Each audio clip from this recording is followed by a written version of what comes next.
নমস্কাৰ ফেসবুক লাইভলৈ মই আপোনালোক সকলোকে আদৰণি জনাইছো ব্যস্ততাৰ বাবে বহুদিন ফেসবুক লাইভ বা আপোনালোকৰ লগত কথা পাতিব পৰা নাই আজি মই উৰিষ্যাৰ ভুৱনেশ্বৰত আছো উৰিষ্যাৰ মুখ্যমন্ত্ৰী মোহন মাঝি ডাঙৰীয়াই মোক উৰিষ্যাত এটা উৰিষ্যা চৰকাৰে নিৰ্মাণ কৰি উলোৱা বেডমিণ্টনৰ ষ্টেডিয়াম এটা উদ্বোধনৰ অনুষ্ঠানৰ বাবে আমন্ত্ৰণ জনাইছিল আৰু তেখেতৰ লগত একেলগে আজি উৰিষ্যাত প্ৰায় ৭৫ কোটি টকা ব্যয় কৰি উলোৱা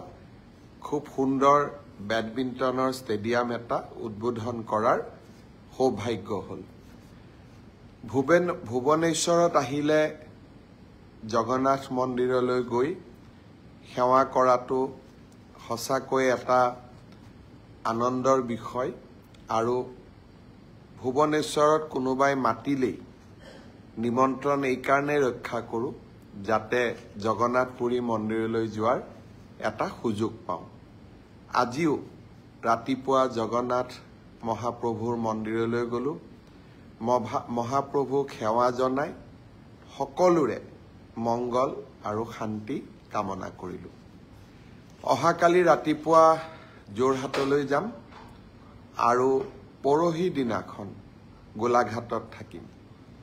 আপোনালোক সকলোৱে ইতিমধ্যে গম পাইছে যে অহা 11টা দিন আমি গোটেই অসমতে বিকাশৰ যাত্ৰা বা বিকাশৰ বাবে 12 দিন বুলি এটা কাৰ্যসূচী ৰূপায়ণ কৰিছো এই সময়ছোৱাৰ ভিতৰতে আমি কেইবাটাও আঁচনিৰ সুফল ৰাইজৰ ওচৰলৈ লৈ আহিম বিশেষকৈ উচ্চতৰ মাধ্যমিক পৰীক্ষাত প্ৰথম ডিভিজন বা ৭৫% নম্বৰেৰে উত্তীৰ্ণ হোৱা ছাত্ৰী বা ছাত্ৰসকলৰ বাবে স্কুটি মেট্ৰিক পৰীক্ষাত 75% লৈ উত্তীৰ্ণ হোৱা ছাত্ৰ ছাত্ৰীসকলৰ বাবে আনন্দৰাম বৰুৱা বঁটা নৱমমান শ্ৰেণীত পঢ়া ছাত্ৰ ছাত্ৰীসকলৰ বাবে চাইকেল যিসকল মহিলাই মাইক্ৰ ফাইনেন্সৰ লোন লৈছিল তেখেতসকলৰ লোন বেংকক আমি উভতাই দিলো ৫০,০০০ টকাৰ পৰ্যন্ত এতিয়া বেংকৰ পৰা পোৱা নো ডিউজ চাৰ্টিফিকেটখনো আমি এই সময়ছোৱাৰ ভিতৰতে বিতৰণ কৰিম আৰু তাৰ লগতে বিধ্বস্ত যোৱাবাৰ বানপানীয়ে বিধ্বস্ত কৰি থৈ যোৱা পৰিয়ালসমূহলৈও এই সময়ছোৱাৰ ভিতৰতে আমি আৰ্থিক সাহায্য বিতৰণ কৰিম অহা 15 তাৰিখে অসমৰ প্ৰায় 20 লাখ লোকক আমি নতুনকৈ ৰেচন কাৰ্ডৰো যোগান ধৰিম আৰু এনে ধৰণে মই সিদিনাখন হিচাপ কৰি চাইছিলো যে প্ৰায় 30 লাখ লোকক বা প্ৰায় 15 লাখ বা 12 লাখ পৰিয়ালক আমি এই সময়ছোৱাৰ ভিতৰত বিভিন্ন আঁচনিৰ জৰিয়তে আমি সহায় কৰিব পাৰিম আৰু সেইভাবে বিকাশৰ 12টা দিন আৰু এই 12টা দিনত আমাৰ মন্ত্ৰী সভাৰ সদস্যসকলে আৰু মই নিজেও গোটেই ৰাজ্যখনত য'ত যেনেকে পাৰো জিলাৰ সদৰসমূহলৈ গৈ এই আঁচনিসমূহৰ সুফল ৰাজ্যবাসীক বিতৰণৰ বাবে চেষ্টা কৰিম অৱশ্যে 17 তাৰিখে মই ভূটানলৈ যাম ভূটানৰ ৰজাই তেখেতসকলৰ ৰাষ্ট্ৰীয় দিৱসৰ দিনাখন মোক বিশেষভাৱে নিমন্ত্ৰণ কৰিছে অনুষ্ঠানত উপস্থিত থকাৰ বাবে ভূটান আমাৰ প্ৰতিবেশী ৰাষ্ট্ৰ যোৱা বছৰ ভূটানৰ ৰজা আমাৰ অসমলৈ আহিছিল আৰু এইবাৰ তেখেতে মোক ভূটান ভ্ৰমণৰ বাবে নিমন্ত্ৰণ জনাইছে অনাগত দিনত ভূটানৰ সৈতে আমাৰ সুসম্পৰ্কৰ সুযোগ লৈ ভূটানৰ পাদদেশত অৰ্থাৎ ভূটানৰ পাহাৰৰ ঠিক তলতে থকা আমাৰ জিলাসমূহলৈ উন্নত জলসিঞ্চনৰ ব্যৱস্থা, ভূটানৰ পানীৰে উন্নত খোৱা পানী যোগান আঁচনি আৰু ভূটানত উৎপন্ন হোৱা জলশক্তি অসমলৈ লৈ আহি অসমৰ বিদ্যুতৰ নাটনি জোৰাতাপলি মৰাকে ধৰি কেইবাটাও নতুন কামৰ কথা বা নতুন বিষয় মোৰ ভূটান ভ্ৰমণৰ সময়ত সেই ৰাষ্ট্ৰৰ মন্ত্ৰী প্ৰধানমন্ত্ৰী তেখেতসকলৰ লগত মই আলোচনা কৰিম। গুৱাহাটীৰ পৰা ভূটানৰ গেলেফুলৈও এটা ৰেল লাইন নিৰ্মাণৰ কথা চিন্তা কৰি থকা হৈছে আৰু মোৰ যাত্ৰাৰ সময়ত বা মই তাত থকাৰ সময়ত এই বিষয়টো আলোচনা কৰিম। শ্ৰদ্ধাৰ অসমবাসী ৰাইজ, যোৱা সপ্তাহে প্ৰতিজ্ঞাকে আকৌ এবাৰ স্পষ্ট ৰূপত জনমানসত পৰীক্ষাত উত্তীৰ্ণ হ'ব পাৰিছে। সেই বিষয়ে ইতিমধ্যে তেওঁলোকে সংবাদ মাধ্যম সামাজিক মাধ্যমত প্ৰচাৰ আৰু প্ৰকাশ কৰিছে। তৃতীয় শ্ৰেণী চতুৰ্থ শ্ৰেণী ৰাজপত্ৰিত বিষয়া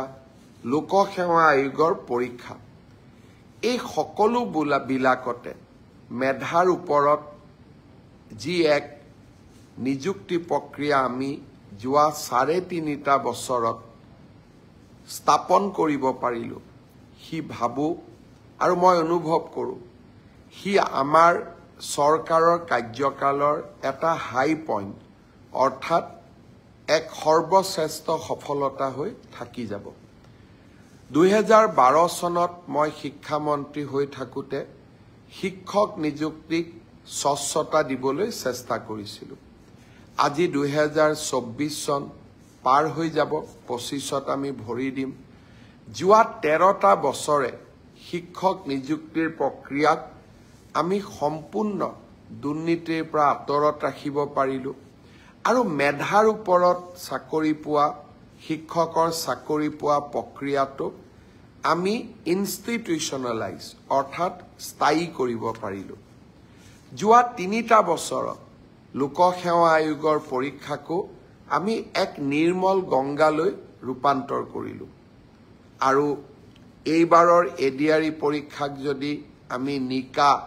আৰু সম্পূৰ্ণ শুদ্ধ স্বচ্ছতাৰে কৰিব পাৰোঁ, তৃতীয় আৰু চতুৰ্থ শ্ৰেণীৰ নিযুক্তিও এক নিৰ্মল গংগাত পৰিণত হ'ব। আমাৰ ৰাজ্যখনত যুৱ প্ৰজন্মৰ বাবে ই এক আশাৰ বতৰা। অসমৰ ইতিহাসৰ বাবে ই এক যুগজয়ী সন্ধিক্ষণ, এক কালজয়ী ক্ষণ। অসমৰ বিভিন্ন আমাক সমালোচনা কৰা সংবাদ মাধ্যম সামাজিক মাধ্যমত যিসকল লোকে আমাক সততে সমালোচনা কৰি থাকে, তেখেতসকলে এবাৰ মাত্ৰ আকৌ এবাৰ চিন্তা কৰি চাওক। কংগ্ৰেছ দলৰ মুখ্যমন্ত্ৰী এজন থাকিলে, অসমত কংগ্ৰেছৰ চৰকাৰ থাকিলে, চৰকাৰী চাকৰিত এনে নিৰ্মলতা স্বচ্ছতা সম্ভৱ হ'লহেঁতেন নেকি? আমাক সমালোচনা কৰা সকলেও এটা মুহূৰ্তৰ বাবে কংগ্ৰেছৰ সেই শাসনকাললৈ মনত পেলাওক। ডাঙৰ ডাঙৰ মন্ত্ৰীৰ ল'ৰা, বিষয়াৰ ল'ৰা, ধনী আঢ্যবন্ত পৰিয়ালৰ ল'ৰা ছোৱালী, ১ কোটি টকাৰ লৈ উপঢৌকন, ৰাকেশ পালৰ দৰে ব্যক্তিৰ সৃষ্টি আৰু অসমৰ দৰিদ্ৰ মধ্যবিত্ত সমাজখনত অগাধ লুণ্ঠন এই কংগ্ৰেছৰ শাসনকালৰ স্বাক্ষৰ আছিল। আজি আমাৰ শাসনকালত আমি সেই ব্যৱস্থাক প্ৰত্যাহ্বান জনালোঁ, সেই ব্যৱস্থাক আমি সফলতাৰে পৰিৱৰ্তন কৰিলোঁ আৰু আজি সমগ্ৰ দেশেই স্বীকাৰ কৰিবলৈ বাধ্য হৈছে যে আজি অসমৰ চৰকাৰে অসমৰ ৰাইজে টকা পইচা নিদিয়াকৈ চাকৰি পোৱাৰ ব্যৱস্থা এটাক আদৰণি জনাইছে আৰু তাক আমি আনুষ্ঠানিক ৰূপ দিছোঁ। পৰীক্ষাৰ ফলাফল হ'ল। এইবাৰ এই পৰীক্ষাৰ ফলাফলত দুটা নতুন বৈশিষ্ট্য আছিল। যোৱা কিছুদিন আগতে কেবিনেটত আমি এটা সিদ্ধান্ত লৈছিলোঁ। অসমৰ আটাইতকৈ আদিমতম আৰু আটাইতকৈ প্ৰাচীন জনগোষ্ঠী দুটাই আছিলে মৰাণ আৰু মটক। যিকোনো কাৰণতে শৈক্ষিকভাৱে পিছপৰি থকা বাবে সেই জাতিটোৰ পৰা আজিও দুইটা জনগোষ্ঠীৰ পৰা আজিও এজন মেজিষ্ট্ৰেট বা DSP বা লোকসেৱা আয়োগত পৰীক্ষা পাছ কৰা যুৱক যুৱতী আমি ভবা ধৰণে নিৰ্মাণ কৰিব পৰা নাছিলোঁ। মই এবাৰ প্ৰতিশ্ৰুতি দিছিলোঁ যে মৰাণ জনগোষ্ঠীৰ বাবে এটা মেজিষ্ট্ৰেটৰ পোষ্ট আৰু তেওঁলোকৰ বাবে এটা DSPৰ পোষ্ট আমি সংৰক্ষণ কৰিম আৰু তেনেধৰণে মটক জনগোষ্ঠীৰ বাবেও এটা DSP পোষ্ট আৰু আমি এটা মেজিষ্ট্ৰেটৰ পোষ্ট আমি সংৰক্ষণ কৰিম। এইবাৰ মৰাণ মটক জনগোষ্ঠীৰ স্বাগতা বৰুৱা আৰু মৰাণ জনগোষ্ঠীৰ সেউজ দহোটীয়াই এই সংৰক্ষিত আসনত ACSত উত্তীৰ্ণ হ'বলৈ সক্ষম হ'ল। ঠিক তেনেধৰণে মটক জনগোষ্ঠীৰ ত্ৰিনয়ন দত্ত আৰু প্ৰাচিত মৰাণ জনগোষ্ঠীৰ পৰা DSP পোষ্টত সংৰক্ষিত আসনত নিযুক্তি পাবলৈ সক্ষম হ'ল। ইয়াৰ উপৰিও মটক জনগোষ্ঠীৰ 3 গৰাকী যুৱক যুৱতীয়ে সুস্মিতা বৰুৱা, দিবাকৰ গোহাঁই আৰু ইন্দ্ৰাণী সেনাপতিয়ে মেধাৰ ভিত্তিত লোকসেৱা আয়োগৰ পৰীক্ষাত উত্তীৰ্ণ হ'বলৈ সক্ষম হ'ল। যি ধৰণে আমি অসমৰ খিলঞ্জীয়া জাতিসত্তাসমূহৰ উত্থানৰ বাবে কাম কৰি আছো, এই অসম লোকসেৱা আয়োগৰ পৰীক্ষাত মৰাণ আৰু মটক জনগোষ্ঠীয়ে পোৱা ন্যায়ে আমাৰ চৰকাৰৰ অসমৰ খিলঞ্জীয়া জাতিসত্তাৰ প্ৰতি থকা একান্ত শ্ৰদ্ধা আৰু ভক্তিক আকৌ এবাৰ সন্মুখলৈ লৈ আহিলে। এই কামবোৰ আগৰ চৰকাৰ বিলাকৰ দিনতো হ'ব পাৰিলেহেঁতেন, কিন্তু আজি আমি সেই দায়িত্বসমূহ পালন কৰিছোঁ আৰু সৰু সৰু কাম, যি কামসমূহে অসমীয়া জাতিৰ মাজত সমন্বয়ৰ এটা নতুন সেতু নিৰ্মাণ কৰিব, সেই কামবিলাক এটা এটাকৈ আমি সমাপন কৰিবলৈ আগবঢ়াই নিবলৈ প্ৰচেষ্টা কৰিছোঁ। মন্ত্ৰীসভাৰ সম্প্ৰসাৰণ হ'ল। এই মন্ত্ৰীসভাৰ সম্প্ৰসাৰণৰ পিছত অসমৰ চাহ জনগোষ্ঠীৰ প্ৰতিনিধি ৰূপেশ গোৱালাক গৃহমন্ত্ৰীৰ দৰে গুৰুত্বপূৰ্ণ দপ্তৰত কাম কৰিবলৈ আমি সুবিধা দিছোঁ। বৰাকৰ পৰা 2জনকৈ মন্ত্ৰীক আমি অন্তৰ্ভুক্ত কৰিছোঁ। অসমৰ প্ৰতিটো জাতি জনগোষ্ঠীৰ মাজত এক বিশ্বাসৰ বাতাবৰণ নিৰ্মাণ কৰিবলৈ আমি প্ৰচেষ্টা কৰিছোঁ। মই ভাবোঁ আমাৰ চৰকাৰৰ দিনত প্ৰতিটো দিনেই আমি কৰি অহা ইতিবাচক কামসমূহে আমাৰ সমাজখনক এক নতুন মাত্ৰা দিব। ইতিহাসৰ কালখণ্ডত আমাৰ চৰকাৰৰ এই সময়ছোৱাত কৰি যোৱা ইতিবাচক কাম কাজবোৰক ইতিহাসৰ কালচক্ৰই স্বীকৃতি দিব। চাওঁতে চাওঁতে 2024 বৰ্ষটো আমি পাৰ কৰিবৰ বাবে গৈ আছো। বৰদিনৰ উৎসাহ, নতুন বছৰৰ উৎসাহ উদ্দীপনাই অনাগত দিনকেইটাক আমাক আপ্লুত কৰি ৰাখিব।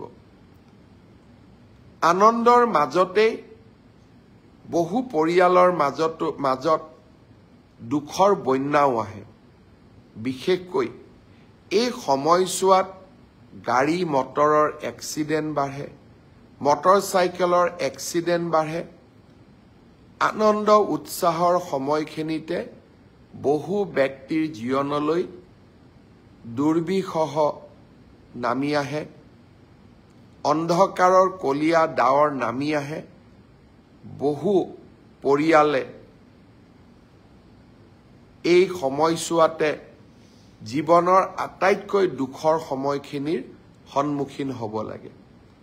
ইয়াৰ মূল কাৰণেই হৈছে সাৱধান নোহোৱা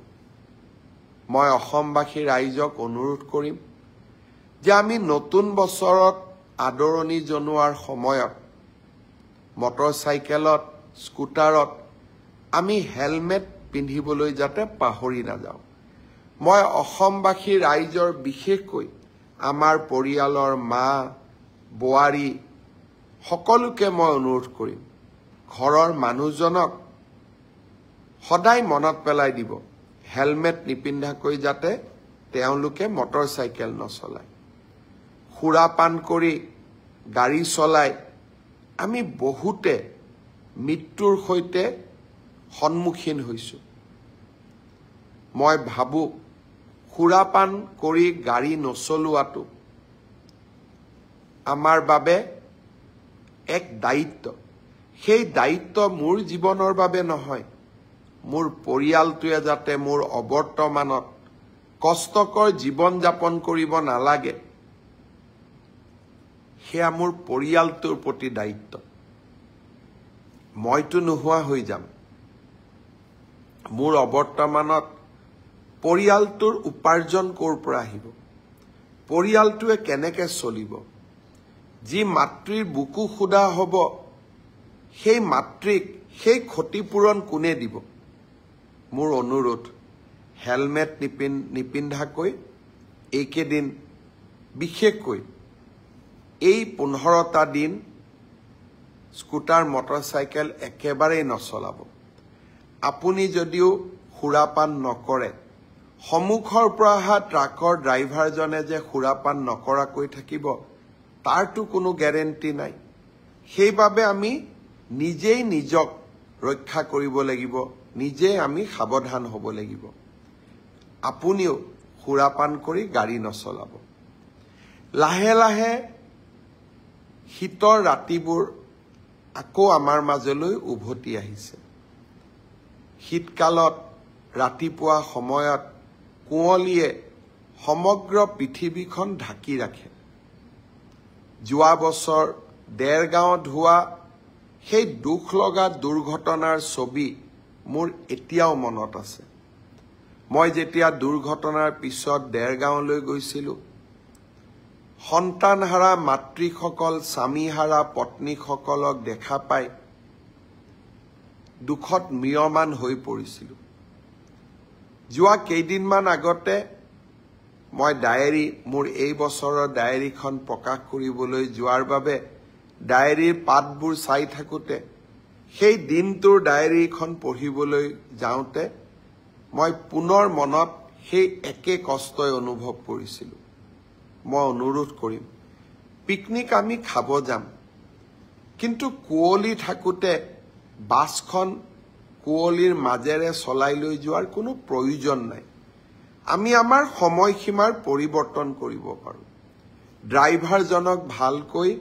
শুব দিব পাৰোঁ আৰু ড্ৰাইভাৰজনে যাতে মদ নোখোৱাকৈ পিকনিকৰ বাছখন চলাইছে তাক আমি চাব পাৰোঁ যিসকল লোকে পিকনিক পৰিচালনাৰ দায়িত্বত থাকিব তেওঁলোকৰ দায়িত্ব খালি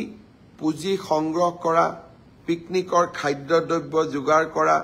খাদ্যদ্ৰব্য ৰন্ধন কৰা এইটোতে সীমাবদ্ধ হৈ নাথাকে পিকনিক খাবলৈ যোৱাসকলক সুৰক্ষিত কৰি ঘৰলৈ উভতাই লৈ অহাও সংগঠকসকলৰে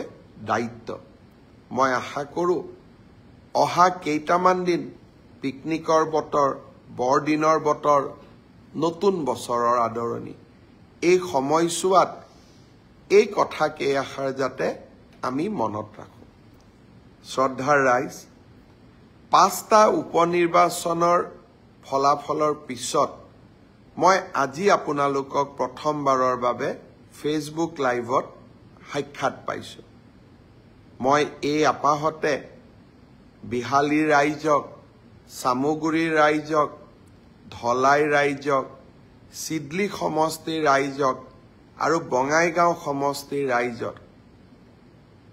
আপোনালোকে আমাক যি আশীৰ্বাদ দিলে তাৰ বাবে পুনৰ এবাৰ মই অন্তৰৰ গভীৰতম কোণৰ পৰা ধন্যবাদ জনাইছো। আৰু মই আপোনালোকক বিশ্বাস দিব খোজো, সমষ্টিৰ উন্নয়ন, ৰাজ্যৰ উন্নয়ন আমাৰ বাবে প্ৰাথমিকতা, আৰু আমি সেই কামৰ পৰা কেতিয়াও আঁতৰি নাহো। অসমৰ বিকাশ আৰু অসমৰ উন্নয়ন ই আমাৰ বাবে এক কৰ্মযজ্ঞ, আৰু এই কৰ্মযজ্ঞৰ পৰা আমি কেতিয়াও আঁতৰি নাহো।